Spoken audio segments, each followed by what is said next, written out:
तीसरी एक हवन की, यहाँ जोत जगह है परमात्मा की, अखंड हवन। हवन पुण्यात्माओं, जैसे अभी तक आपने देखा ये ऋषि लोग गेर का लकड़ क्यों उनके के घर तक जा था, राजाओं ने पटा लिया करते, धनिया ने उन्हें कह दे अच्छा हवन करो, वहाँ गेर के 2-3 धड़ी लकड़ी और ठोके जा दे लोटे भर घी के स्वाहा स्वाहो पाटो पकड़े। अब उसमें क्या था दोस्त, वो अच्छी बात है हवन करना, लेकिन वो तरीका प्रॉपर नहीं। न्यूकार ने आंधा न्योतर 2 बुलावे, अगर आंधे का निमंत्रण दोगे 2 आवेंगे एक की बजाय। तो कहने का भाव ये था कि वो ऋषि लोगों को हम क्यों बुलाया करते, क्योंकि हम अनपढ़ थे, उन्होंने अपना फायदा उठाया कि केवल एक ब्राह्मण ही पढ़ने का अधिकारी है, तुम अपना धंधा पीटो जिसका जिसा काम है। परमात्मा ने ये कहा कि देखो भगवान की भक्ति प्रत्येक व्यक्ति कर सकता है और प्रत्येक ही शिक्षित होना चाहिए, ये गलत कर रखा था इन्होंने। तो अब आप सारे शिक्षित हो गए। अब मालिक ने जो खेल खेला है, ये समय इंतजार किया है कि अब अपनी प्यारी आत्माओं को अपनी महिमा में अब बताऊंगा और सारे सबका समझ में आएगी। अब आप सभी शिक्षित हो गए और सभी को मंत्र ये परमात्मा की वाणी याद होगी। छोटे छोटे बच्चा के पूरी आरती याद हो रही है भगवान की वाणी की। अब एक रुई,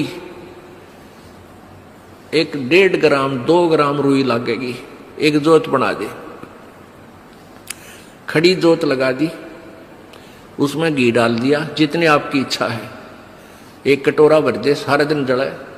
तो उसमें वो घी उसमें डाल दिया और हम अपना मंत्र वाणी सुबह नित्यनेम करें, दोपहर में रमैणी करें, शाम में संध्या आरती करें, ये भगवान की वाणी भी हम बोलते रहते हैं। तो वो भी हवन हो रहा है। उस लकड़ियों वाले हवन की तुलना में ये हवन श्रेष्ठ है, क्योंकि इसमें आप एक 100 ग्राम रुई में 1 क्विंटल घी हवन कर सकते हो। उसमें घी, उसकी जोत ने जलन नहीं दे, उसमें डालने जाएगी। 100 ग्राम जोत में 1 क्विंटल घी हवन कर सकते हो आप।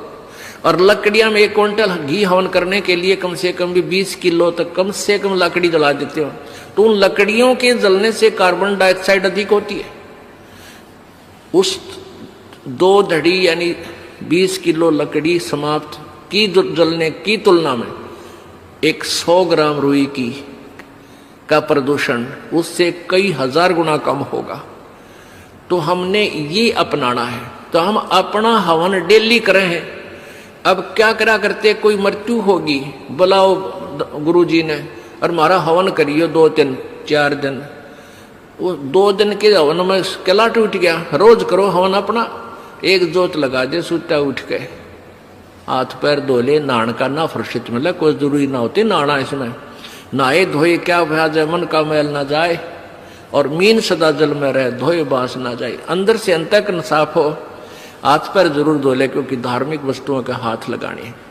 और जोत ला दे, अपना मंत्र करता रहे, काम करता रहे, अपनी आरती बोल ले, जा नित्यनेम भी कर ले, रोटी पोए जा, नित्यनेम चलता रहे। आजकल तो आधुनिक बहुत से उपकरण हो गए हैं, वैसे भी याद हो जाते हैं कुछ दिनों में। और नहीं बैठ कर अपनी किताब लेकर वह पढ़ ले। अब पर हवन हो गया तो हम अपना काम आप करेंगे। जो बात बनेगी, किसी के बच्चा हो जाता था तो उसने क्या कहा करते, 7 दिन तक तुम, जैसे पहले ज्योति तो सभी जलाते थे, तो क्या कहते थे, 7 दिन ज्योत नहीं जलानी तुमने, 13 दिन। वो तेरा गजब हुई हो, 13 दिन रोटी नहीं खाते या तुम और काम ना करते। और किसी की मृत्यु हो जाती है उसमें भी ऐसे कहा करते थे। जैसे जन्म होने पर तो वो जब तक वो छठ ना होती इतने कहा करते, मृत्यु के बाद कहते हैं 13 दिन तक आपने कोई धार्मिक क्रिया नहीं करनी। तेरा गजब हो। परमात्मा रोटी रोज खा रहे हो, किसी दिन भी ना छूटती, ठीक है। कोई प्रिय की मृत्यु हो जाती है, रो पीट के दोपहर तक ना खाओगा, शाम में खानी पड़ेगी, रो पीट के रोटी खानी पड़ेगी। तो ऐसे ही भक्ति परमात्मा का हवन ज्योति डेली आरती रोज करनी है, चाहे दुख हो चाहे सुख हो। ये परित्याग नहीं करना, ये भूल है हमारे। अब जो प्रसंग चल रहा है वही आते हैं फिर। अब पांचों यज्ञ आप कर रहे हो, एक यज्ञ धर्म की, दूसरी यज्ञ ध्यान और तीसरी यज्ञ हवन की। यहाँ जितने भी जैसे पाठ चल रहे हैं, अगर 150 पाठ हैं तो 150 ज्योति जला दी जाएंगी और 3 दिन तक अखंड ये ज्योति जलेंगी। हवन हो रहा है। फिर जो अन्य भी कोई अपनी ज्योति जगवाने के लिए दान करते हैं, उनकी अलग से ज्योतियां जलाई जा रही हैं। वो दिन रात पूरे महीने चलती हैं, पूरे वर्ष चलती हैं। तो ये एक तीसरी यज्ञ हवन की, चौथी यज्ञ प्रणाम और पांचवी यज्ञ ये तत्व ज्ञान की। इन पांचों यज्ञों और ओम नाम के मंत्र की कमाई को हम इस ज्योति निरंजन के पास छोड़ देंगे। हम क्या करते रहे, हम पहले ओम नाम का जाप करते, ये पांचों यज्ञ करते, उसका फल हम स्वर्ग, महास्वर्ग, ब्रह्मलोक में जाकर नष्ट कर देते ये पुण्य। फिर पाप के लिए नरक में जाते, फिर 84 लाख योनियों में धक्के खाते। अब परमात्मा से हम की वाणी से हमें ज्ञान हो गया कि इस कमाई को हम वेस्ट नहीं करेंगे।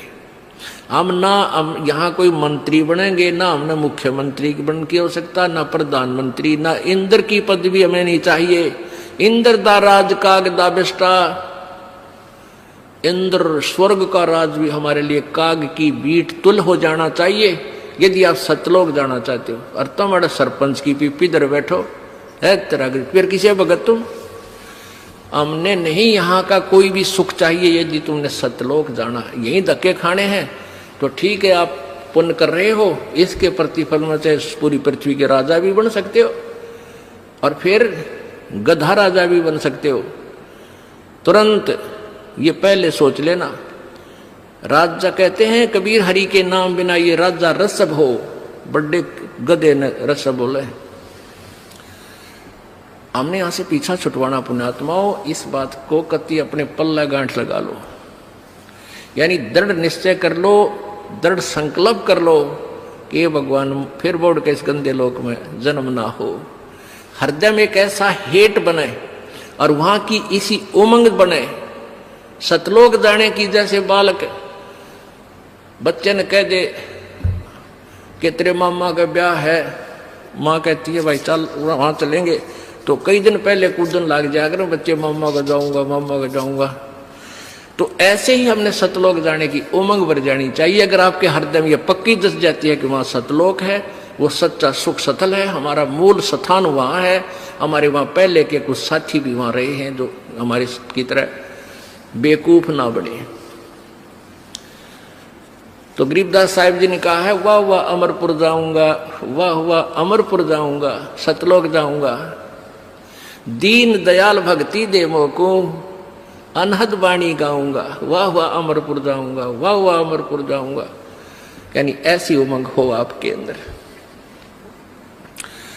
तो ऐसे ये 5 यज्ञ जब होगी तो पांचों यज्ञों का प्रतिफल और ओम नाम की जो कमाई है हम यहां नहीं लेंगे, कत्ती भी नहीं लेंगे। चाहे हमने आपका तो बेरना पर दास तो थूके भी नहीं आके इस राज और पाठ 21 ब्रह्मांड भी दे तो भी नहीं चाहिए।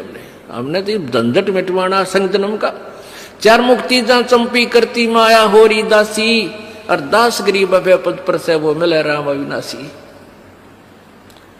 उस सतलोक में जाने के बाद यहाँ की जो 4 मुक्तियों के सुख, जो अंतिम मुक्तियां हैं, और ये मुक्तियां चारों नाशवान हैं, ये इनका फल समाप्त होता है। और वहाँ की वो ये सुख जो तुम यहाँ चाहते हो, जो अंत में नष्ट होते हैं, वो कभी नष्ट नहीं होते। वहाँ ये भी सुख मिलेंगे।